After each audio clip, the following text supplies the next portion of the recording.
Nasal polyp एक बहुत ही common problem है और ये बहुत सारे लोगों में देखी जाती है, खासकर जिनको एलर्जी की दिक्कत है, अस्थमा की दिक्कत है, साइनोसाइटिस की प्रॉब्लम हो जाती है जिनको, तो उनमें नेजल पॉलिप होने के चांसेस बहुत ज्यादा बढ़ जाते हैं। नेजल पॉलिप होता क्या है और किन कारणों से होता है? एक बार या दो बार ऑपरेट करवाने के बाद भी बार बार नेजल पॉलिप क्यों बन जाता है, आज इस वीडियो में डिटेल में बात करेंगे और जानेंगे कि होम्योपैथिक मेडिसिन किस तरीके से इफेक्ट करती है और नेजल पॉलिप को परमानेंटली किस तरीके से क्योर करने में हेल्प करती हैं। तो बने रहे मेरे साथ इस वीडियो में, इसे पूरा देखें, ये बहुत इंफॉर्मेटिव है आपके लिए। और अगर पहली बार मेरे चैनल में आए हैं तो इसे सब्सक्राइब कर लीजिए और बेल आइकन को दबा लीजिए ताकि आने वाली वीडियोस की नोटिफिकेशन आपको मिलती रहे। नेजल पॉलिप एक बहुत ही कॉमन प्रॉब्लम है। सबसे पहले जानते हैं कि नेजल पॉलिप होता किसको है। ज्यादातर ये होने को ये किसी को भी हो सकता है, यंग एज में ज्यादा देखा जाता है, मेल को भी हो जाता है, फीमेल को भी हो जाता है, लेकिन फीमेल के तुलना में मेल को ज्यादा ये प्रॉब्लम होती है। नेजल पॉलिप हमारे नाक के अंदर बढ़ी हुई मांस होती है जिसे नेजल पॉलिप कहते हैं। हमारी नाक में म्यूकस मेम्ब्रेन पाया जाता है जो हमेशा एक तरीके का तरल पदार्थ बनाता रहता है। यही तरल पदार्थ जो होता है ये बाहर से आए हुए धूल, डस्ट, इन सबको ये वहां पे चिपका लेता है ताकि वो हमारे अंदर, हमारे फेफड़ों के अंदर ना जा पाए और हमको नुकसान ना पहुंचाए। जब बार बार किसी को जुकाम होता है या एलर्जी होती है या जो म्यूकस मेम्ब्रेन होती है वो बहुत ज्यादा सेंसिटिव हो जाती है किसी एक पदार्थ को लेके या डस्ट को लेके, धूल के कण को लेके या किसी स्मेल को लेके, किसी भी मॉइस्चर या एटमॉस्फेयर को लेके, ठंड को लेके, तो बहुत ज्यादा सेंसिटिव हो जाती है जो हमारे नाक के अंदर की म्यूकस मेम्ब्रेन होती है। कारणों के बारे में अगर हम बात करें कि किन किन कारणों से नेजल पॉलिप होता है तो इसका एग्जैक्ट कारण तो अभी तक नहीं पता चल पाया है कि इस कारण से होता है, लेकिन ज्यादातर देखा जाता है जिन लोगों में एलर्जी की प्रॉब्लम है या किसी भी चीज से, चाहे एलर्जी हो, धूल हो, डस्ट हो या कोई स्प्रे हो, कोई स्मेल हो, फ्लावर हो, किसी भी चीज से अगर उनको एलर्जी है उन लोगों में नेजल पॉलिप होने के चांसेस बहुत ज्यादा बढ़ जाते हैं। दूसरा, अगर किसी को अस्थमा की प्रॉब्लम है उन लोगों में भी नेजल पॉलिप होने के चांसेस बहुत ज्यादा बढ़ जाते हैं।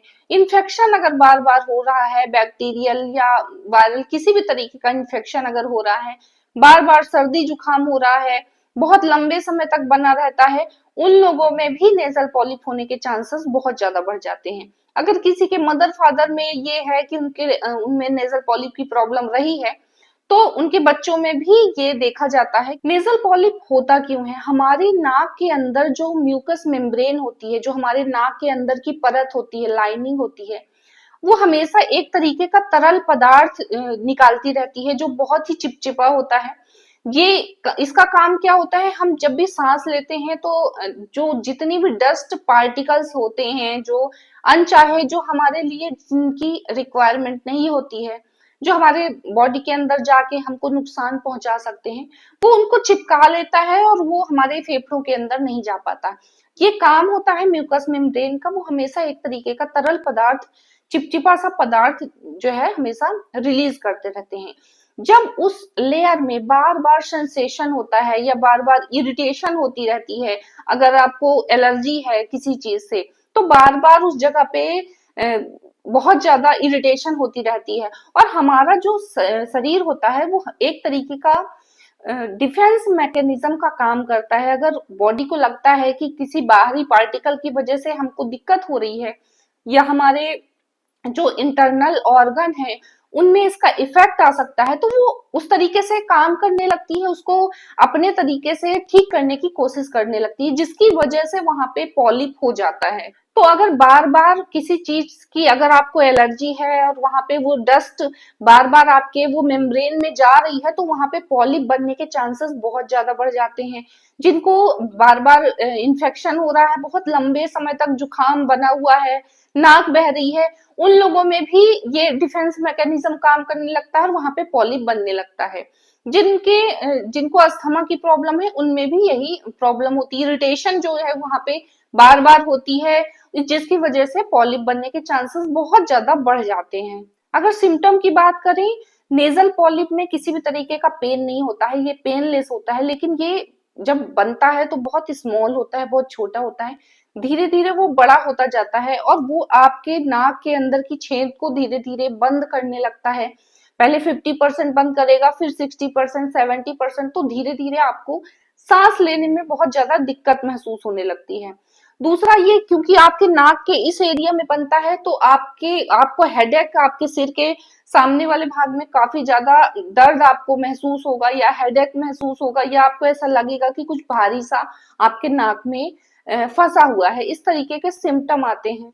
अगर पॉलिप बहुत बढ़ गया है, आपका 70% या 80% ब्लॉकेज हो गया है, आपकी नाक बंद हो गई है, तो आपको स्लीप एपनिया भी होने के चांसेस बहुत ज्यादा बढ़ जाते हैं। चौथा, आपको खर्राटे आने की प्रॉब्लम बहुत ज्यादा हो जाती है, क्योंकि जब आपकी नाक बंद हो रही है, आप सो रहे हैं, तो उसकी वजह से आपको बहुत ज्यादा आपको खर्राटे आएंगे, स्नूजिंग होगी। जिस तरफ आप करवट लेके सोएंगे उस तरफ की नाक बंद हो जाती है, ये भी सिम्टम देखा जाता है। और चूंकि वहां पे नेजल पॉलिप हुआ है, बार बार वहां पे इरिटेशन हो रहा है, तो आपको साइनस इन्फेक्शन होने के भी चांसेस बहुत ज्यादा बढ़ जाते हैं। बार बार छींके आती हैं, मॉर्निंग में बहुत ज्यादा छींक आती है, इवनिंग में भी बहुत ज्यादा छींके आती हैं। तो ये कुछ सिम्टम होते हैं नेजल पॉलिप के।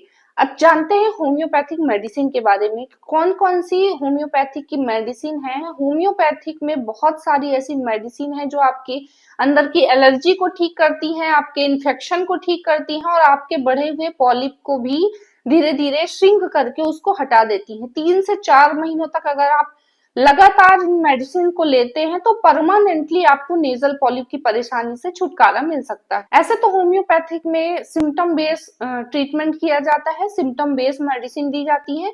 पर्सन टू पर्सन वेरी करता है कि किसको कौन कौन से सिम्टम है, उसके अकॉर्डिंगली मेडिसिन प्रोवाइड की जाती है। लेकिन फ्रीक्वेंटली जिन मेडिसिन का यूज सबसे ज्यादा किया जाता है नेजल पॉलिप में, मैं यहाँ पे कुछ उन मेडिसिन के नाम बताती हूँ। सबसे पहली मेडिसिन है ट्यूक्रियम एमबी। इसको आप 30 पोटेंसी में ले सकते हैं, बहुत ही इफेक्टिव मेडिसिन है। अगर आपको ये सिम्टम आ रहे हैं कि जब आप रात में सो रहे हैं, जिस करवट आप लेटते हैं उस तरफ की नाक आपको बंद हो जाती है, ये बहुत ही इंपॉर्टेंट सिम्टम होता है इस मेडिसिन का। और साथ में आपको ये जो सिम्टम है नाक बंद होने की, ये जब भी मौसम चेंज होता है या मौसम में नमी ज्यादा होती है, उस वक्त ये सिम्टम बहुत ज्यादा बढ़ जाते हैं। तो अगर ये कंडीशन है तो आप इस मेडिसिन को लेंगे। 30 पोटेंसी में इस मेडिसिन का यूज कर सकते हैं सुबह शाम। दूसरी इफेक्टिव मेडिसिन है लेमना माइनर। इसका नाम आपने बहुत ज्यादा सुना होगा, ये नेजल पॉलिप में बहुत ही ज्यादा इफेक्टिव मेडिसिन है। बहुत सारे आपने वीडियोस में भी देखा होगा, लेमना माइनर के बारे में सुना होगा, बहुत ही इफेक्टिव मेडिसिन है। लेकिन इसके भी अपने की सिम्टम है, अगर वो की सिम्टम आपके साथ मैच कर रहे हैं तो ही आपको इस मेडिसिन को लेना चाहिए। अगर आपकी नाक बंद हो रही हो, आपके नाक के अंदर की जो स्मेल करने की पावर है वो धीरे धीरे कम होती जा रही हो, आपके नाक की हड्डी में सूजन हो रही हो, कई बार आप देखते हो धीरे धीरे आपके नाक की जो हड्डी है वो तिरछी हो जाती है, टेढ़ी हो जाती है या सूजन आ जाती है, दर्द होने लगता है, तो ये सिम्टम होते हैं। तो अगर ये सिम्टम है तो उस कंडीशन में आप लेमना माइनर ले सकते हैं। तीसरी इफेक्टिव मेडिसिन है फास्फोरस। फास्फोरस को भी आप 200 पोटेंसी में ले सकते हैं, ये भी बहुत इफेक्टिव मेडिसिन है। अगर आपको बहुत ज्यादा छींके आ रही हैं, मॉर्निंग में आप उठते हो लगातार आपको आधे घंटे 1 घंटे तक छींके आती रहती हैं, या इवनिंग में आती रहती हैं, और साथ में आपको ठंडा पानी पीने की बहुत ज्यादा इच्छा होती है, तो आपको अगर ये दोनों सिम्टम मैच कर रहे हैं और आपके नाक में पॉलिप है या इरिटेशन आपको ऐसा लगता है, तो आप फास्फोरस के 200 पोटेंसी का यूज कर सकते हैं। एक और बहुत ही इफेक्टिव मेडिसिन है हिस्टेमाइन।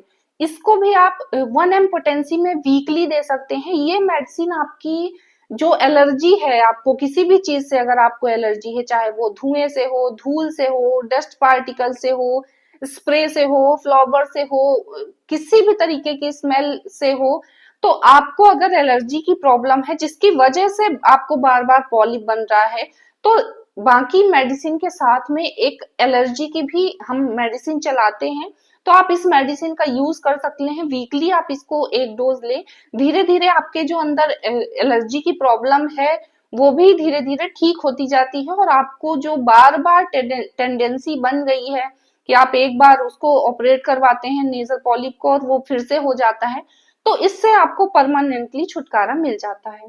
तो ये कुछ मेडिसिन है, इनके अलावा भी बहुत सारी मेडिसिन है जो एज पर सिम्टम प्रोवाइड किए जाते हैं। जब पेशेंट आते हैं अपने सिम्टम बताते हैं, उसके अकॉर्डिंगली ही मेडिसिन को डिसाइड किया जाता है। आज की वीडियो में बस इतना ही, मिलती हूँ अगले वीडियो में, तब तक के लिए नमस्कार।